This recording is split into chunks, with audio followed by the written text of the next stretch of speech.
Well, good morning, George. Look at you there. How's it going? It's going well, thank Well, you. good morning. I guess I didn't have George Lynch with his Tiger guitar there to start my morning. I didn't have that on my bingo card, and I'm just a little overwhelmed. This is pretty cool. Yeah, it's totally crazy. Well, well, welcome to On the Road to Rock, George. As if there isn't a such thing as a busy time for you, we are definitely involved in one currently. So, Lynch Mob's out on tour. You've been doing dates all summer long? How the show's been so far? What's it been like? Uh, well, you know, shows are always great. It's just not all that in between time that sucks. Right. Well, that's what we're here for. We're trying, George. We're trying to at least entertain you a little bit. I don't know if I can do it, but we'll give it our best shot. You, If George, I though, mean, what's that? lyric, that would be nice. Yeah, well, I'm on it. I'm on it. You guys just released a video, Lynch Mob, caught up.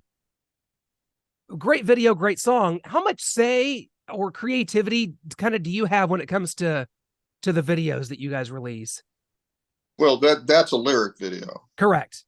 so So I do with that. That they just the label generated that, right. and it's lyric video. What do you? So it looks fine. Uh, it's just something to bring awareness to the song, the record, the Babylon album, and but the video before that, yeah, I did have some involvement. Obviously, the whole band did with Time After Time. That was an actual video that we did. Right. Yeah, Yes. Well, and that some people like to have, be all in on the whole process. And even if you're not like behind a green screen doing it, like to be involved in every little detail. So I didn't know if you were like that. in anything to do with the whole process of being in a band, I have as much involvement as I need to have. I Yeah. feel like if I didn't really have anything to say or anything to add, I keep my mouth shut basically. And people that do things better than me at certain things. So obviously, so no, I don't have my hands in everything, but where it matters, if I think I can make a difference, I'll exercise an opinion. Uh, but with the as in regards to that video, time after time, that was really the brainchild of Devix. Hmm. Zell directed the video, so he was completely in charge, and it was his vision and so forth. So uh, now Devix is. I worked with Devix in another project called The Banishment. He's the singer in The Banishment, and he also did the Banishment video, and I thought that was a freaking phenomenal video that he did for The Banishment. So we hired him to do the Lynch Mob video, which is interesting because he doesn't come from that kind of music at all. The Lynch Mob 80s, anything like that. That's not his world. He's more industrial, real kind of underground stuff. And so when we did this video and it ended up being sort of campy and it really has an 80s vibe to it. Yeah. And he's a younger guy, so I was like, man, where's this coming from? Because I think that's creepy because I went through the 80s and I don't want to do 80s stuff, but younger people think it's cool, I guess. So I guess I don't even know what to think of the video. I guess it's good. I know I don't like when they ask you to act. Yeah. Too far. Like, oh, act surprised and go grab that guy by the lapels and shake him and then run away. Make a volcano erupt. Yeah. I mean, been there, done that. Having having a look on your face and look, I'm not freaking Robert De Niro, dude. I'm not that stuff. Yeah. I'll Well, just, or how about that? that is great. Well, Frontiers in general seems to do such a tremendous job with these releases, with getting the videos out there, with bringing just recognition to the album. It seems to all go in sync. I mean, you do a lot of projects with Frontiers. I think you and Jeff Pilson sort of compete to, along with Todd Kearns, to see who can pump out the most tremendous content on Frontiers. But what's like the relationship like with them, and how important it is, because they, whether it be veteran acts, bands that are kind of put together, or just organic groups. I mean, they really do a great job with this content. Well, that's the music that they love. Right. I don't know if that's a good business move. That's beyond me. But probably is, because I guess they say if you're going to be in business, do what you know and do what you love. So that's what they do. They love that era of music, that style of music. Um, and that gives bands like us and from that era an opportunity to continue to make music and connect with their fans. So that's a wonderful conduit to have. There's not a whole lot of labels like that. Rat Pack is another one. Yeah. There's a couple more here and there. Silver Lining, I believe, in Europe. Ear Yeah. Music, Germany. There's some labels in Japan and so forth. But they're few and far between. It's a different landscape now, obviously, than it was 30, 40 years ago when I was making, records that were selling gold and platinum. So it's nice to have a home, that you can depend on. Well, the album is Babylon. It comes out October 20th, so just a few weeks away on it. Absolutely tremendous, George. 10 great tracks here. I want to talk about your singer there, Gabriel Colon, and just how important he is, because I think that his vocals really stand out on this album. His presence has definitely been felt across the tour dates and seeing the live stuff. So talk about the importance of adding him to the band, and just sort of how he fits into the Lynch Mob universe here. Well, he changed the whole band. I mean, the complexion of the band changed when we got a new singer, obviously, unless, you're getting a singer that mimicking an old singer, which he's not. So we got, Gabriel's a new, fresh face, whole different style of a singer than what, we had in the past. So, that brought a whole new dimension and energy to the band and revitalized it in some ways, because I think for many years we not necessarily been chasing Wicked Sensation, but sort of captured by that, so it's like everything was related to that and compared to that. And you really can't compare it to that, because that was just an anomaly, thing that happened in a space and time and will never be repeated. And it was a great, amazing record, but that was due to a whole bunch of series of events that are never going to be replicated. So, so it was nice for Gabriel to come aboard and sort of rejig the whole machine, so to speak, and so when we wrote, we weren't like really going after anything in particular. I mean, we still want to write hooks, we still want to write good grooves and cool riffs, but it wasn't like, oh, we need another Wicked Sensation. So we just wrote whatever we felt like. We're just a band, we're not really obligated to do anything in particular, and we just played like we play. And it was interesting when I finally heard, you're working on the record and you're so close to it, you're sort of myopic, and you don't really see the big picture until you can sit back, like when it gets around mix time, so all the elements start coming together, and I go, wait a minute, this sounds more like Guns N' Roses than Lynch Mob. Well, I didn't put that together, but I think that his voice is something that it kind of works twofold. It does give a bit of a throwback vibe in a way, but it's such its own entity and works so perfectly with your guitar and what the rest of the band is doing that it feels fresh and new. So if that was your goal, you certainly achieved it. And I think this album, I mean, first since 2017. So at what point did you kind of realize it's time to do a new Lynch Mob record? Was his involvement kind of the catalyst for this? Like, hey, we got the singer, we're ready to go, we got this lineup that we like. Was that kind of the impetus? Yeah, he's been in the band for a while. Jarrett Sharon's been in the band for a while. We've gelled. We've done a lot of shows together. We've tightened up, and we go, well, this is a thing. We need to let's document it.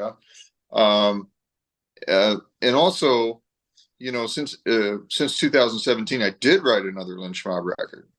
I think around 2020 or something. I can't remember exactly, but if it actually, I didn't write the right record. I wrote this record and then I sent it to all the singers, one at a time. I sent it to Oni. He rejected it. He couldn't do much with it and shook his head. I don't know what to do with this. Then I sent it to Joe Retta, who I love. He's a great, bluesy hard rock singer. Unbelievable. Works with Trans-Siberian Orchestra and other things. He tried like hell. He couldn't really make it work either. And then I sent him to one other singer, Freeman, Andrew Freeman. Oh yeah, great singer. And he was just frustrated. He goes, I don't know what to do with this. He just wasn't working. And I go, God damn, what did I do wrong? Wrote a shitty record or the wrong record. And then so I was ready to just shit can it. I did all that work and I was just like, that's never happened to me before. And then I was talking to the label guy and he was like, what about instrumentalizing it? Was that a thing? I go, I don't think so. I didn't write it for that. So I don't think that would. So I dismissed it just out of hand. But then I started thinking about it. We kept talking about it. And he goes, well, just, take one song and give it a shot, see what happens. How about that? And I did. And it worked. So that ended up being the Seamless record, which is an instrument. Yeah. So that was something that I salvaged out of that Lynch Mob, what was supposed to be intended to be a Lynch Mob record. So I didn't intend to go 6 years without a Lynch Mob record. It just happened like that. And now you have Guitars at the End of the World that's been released September 5th, back here in September, just a few weeks ago, via Rat Pack Records. So feel like that was kind of a continuation, like that worked so well that, hey, let's do it again? Because this one follows right in that mold. Really good stuff. Yeah. I mean, it's the reception has been great. A lot of great reviews I've read, and it's George Lynch at his best. I don't know. Like, it's great stuff.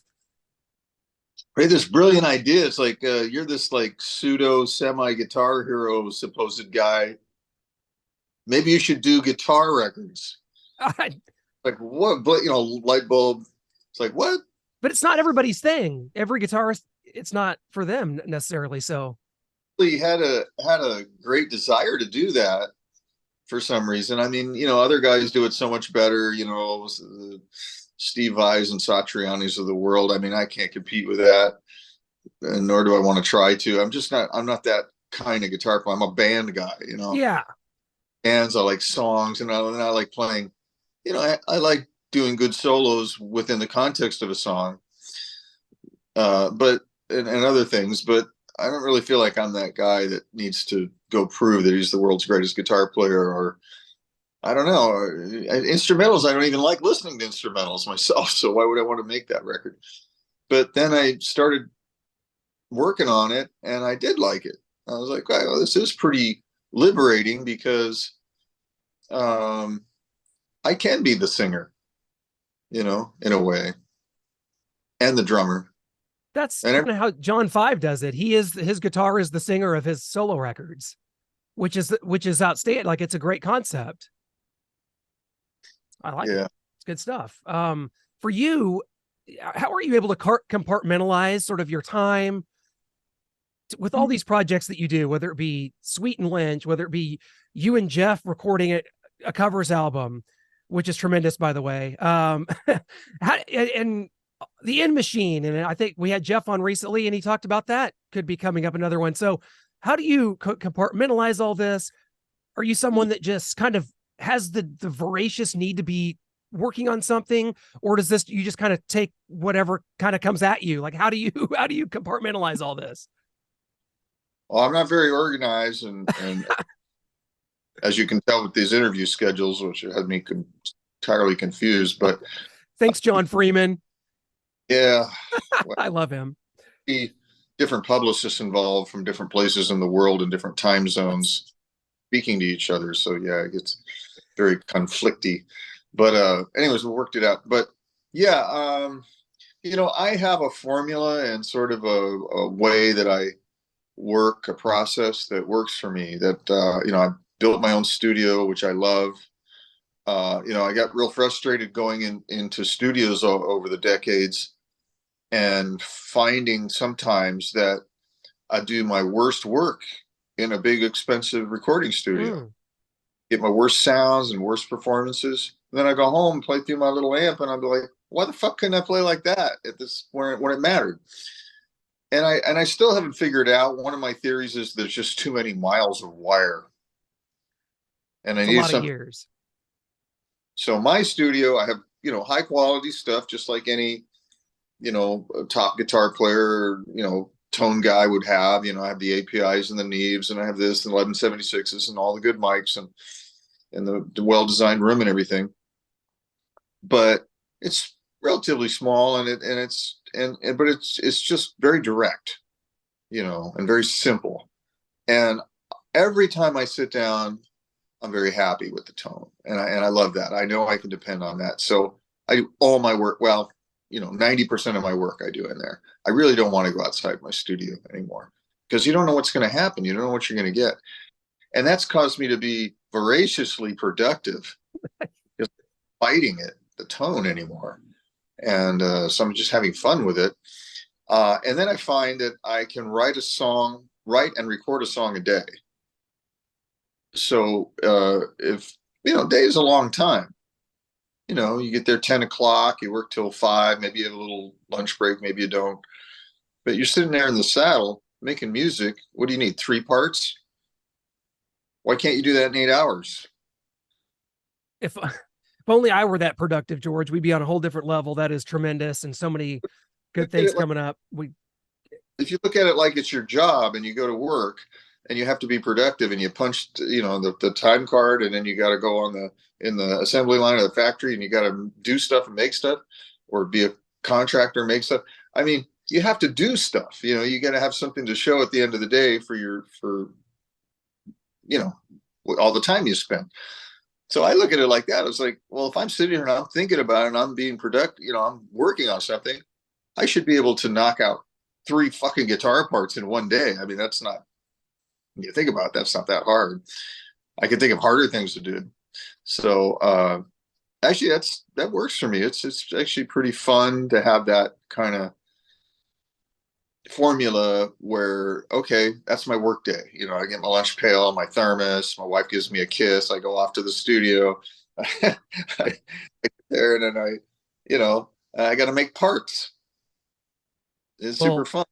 And once I make the 3 parts, I get the dessert is I get to play the solo over those parts. That's really fun. absolutely. And there's so many great ones here on the new album Babylon, and be on the lookout for it here on October 20th.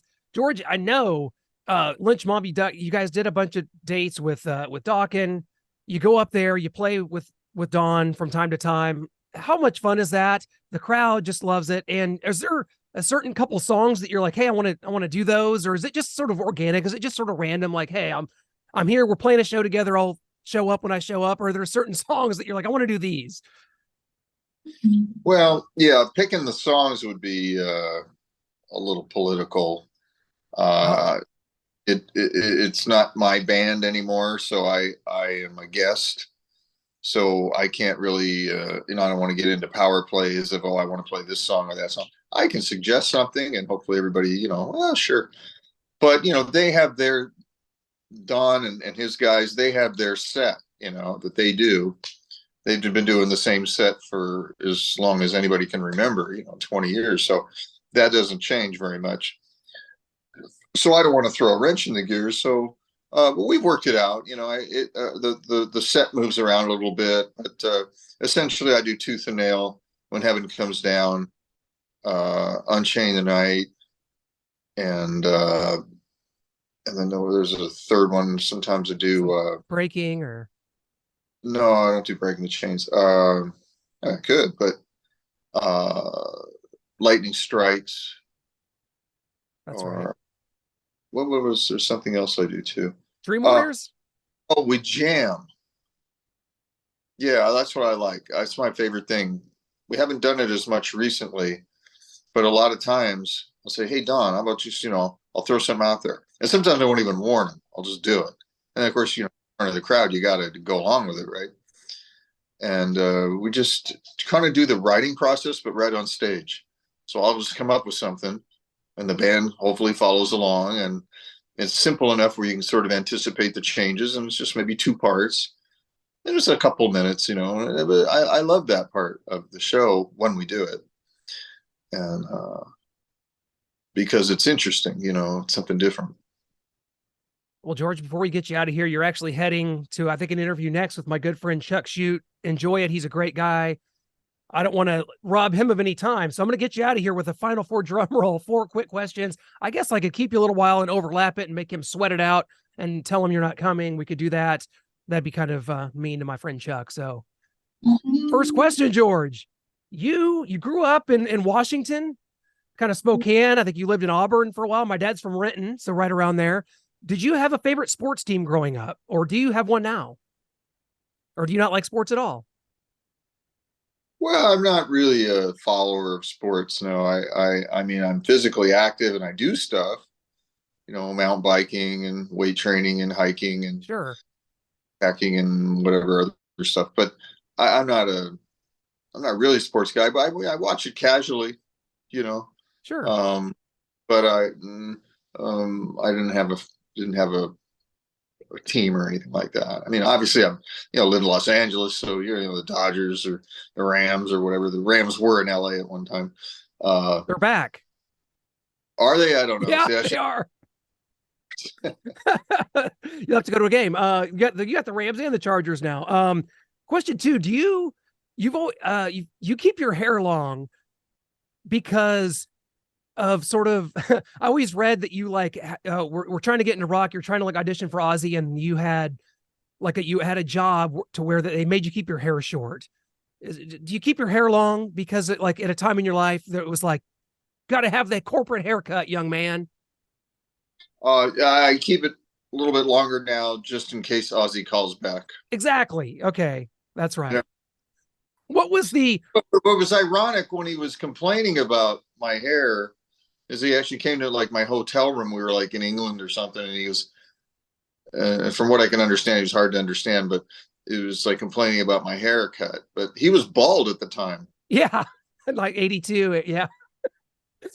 Um So I told him I could shave the whole thing off and look like you, and I think that's when he got mad and that might have fired me. done it. My god. Favorite Dokken video Ooh,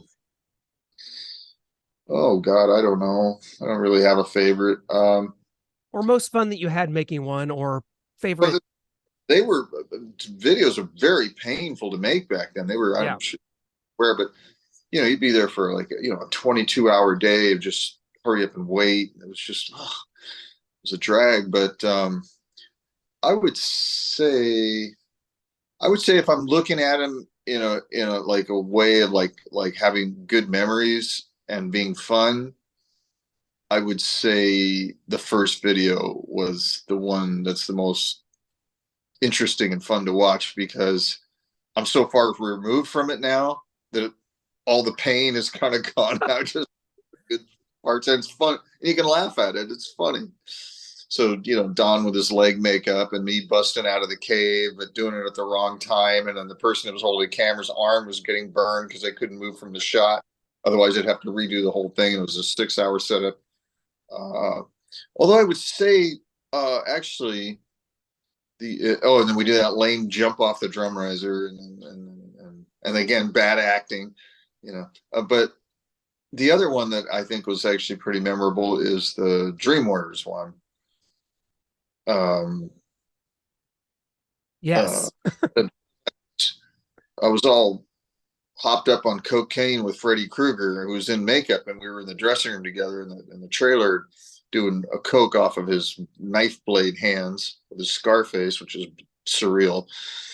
And then I did so much coke I couldn't break through the breakaway wall, so we had to keep redoing that. That's why when the shot where I am breaking through it, I'm laughing because this is something that they designed for like a 3-year-old child can break through it, and I couldn't break through it. I was supposed to be like kind of the buff guy in the band or some shit. I don't know, whatever. Just getting a little coke, and then and also the girl that was in the video kind of, I think we were sort of talking for a while and sort of she expressed some interest, but I was so coked up I don't think I'd go for it. Patricia Arquette, your guitar solo, oh man, the look she had over her face. I wondered if you two ever connected, because in the video, her face lights up when George breaks away, starts playing the solo. That should have been a thing. Lived a dream. To meet me, and I think I just met her briefly, but I think she expressing some interest, and oh well. George, you're awesome. We got to get you out of here, man. I thank you so much for your time. Lynch Mob, Babylon, it's out October 20th. It's a tremendous album.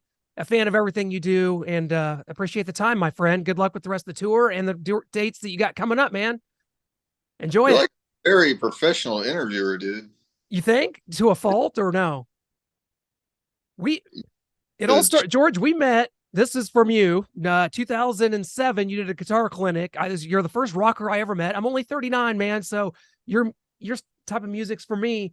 It set me off on a course, and now I get to talk to people like you. So thanks to you and the time at Funky Monkey Music in Shawnee Mission, Kansas, this podcast has happened. That's why I'm so professional. There's the story. I remember that. All right. Well, thank you, George. It. You bet. Peace.